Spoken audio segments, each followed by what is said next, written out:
My current job, I am a junior machinist. I do all the setup, the breakdown, starting to work with Bridgeports, CNCs, lathes, grinders.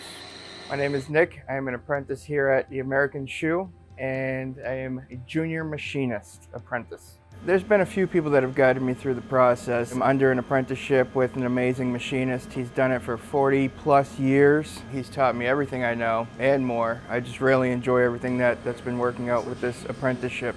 This program, everything about it has really sent me to the next level. First day was scary, very scary, because I've never ran a machine. I've never been around this part of the shop. How to run machines, turn them on, a million buttons, and it's so confusing at first and you have no idea what you're doing. My apprentice is Anatoly.